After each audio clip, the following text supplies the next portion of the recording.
celebrating a brighter future for those with intellectual disabilities.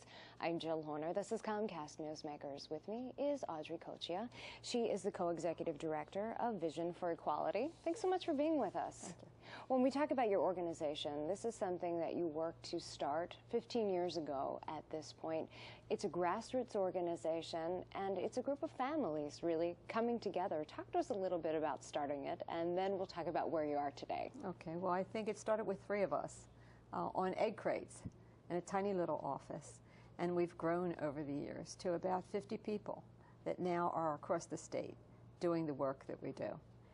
We do outreach, we do education and training, and we also provide advocacy and monitoring. We really do use people with disabilities and family members to do this work each day, and they do it well.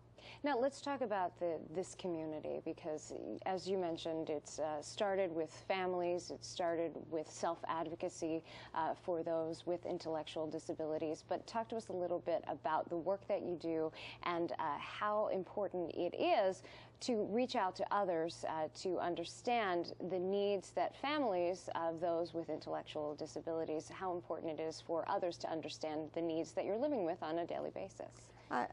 As a family member myself, I think that and meeting other families, it was important for me to help families be seen as an equal partner at the table in work for people with disabilities and in choices that are made about how their lives are lived.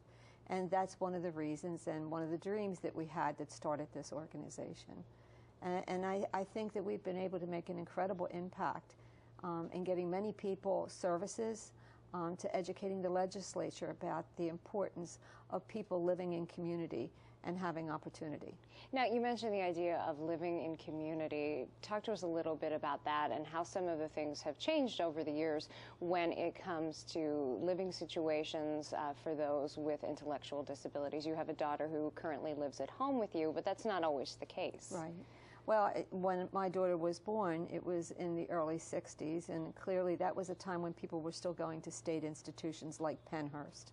And as a young mom, I witnessed the lawsuit that was brought against Pennhurst and saw the inhumane way that people with disabilities were treated when they lived in segregated settings. And I think I made it my heart's desire and work to move forward to see that that didn't ever happen for my daughter or for any of the other folks that I know that live in community, that they would have that opportunity to remain home and to get support in communities. And I want to quickly ask you about some of the funding challenges, because this is something that you as an organization work to advocate for related to state funding, federal funding as well. I can tell you that in the 40 years that I'm doing this work, that I have never seen under any other administration an effort to dismantle a system that we took 40 years to build in community, to dismantle it and gut it.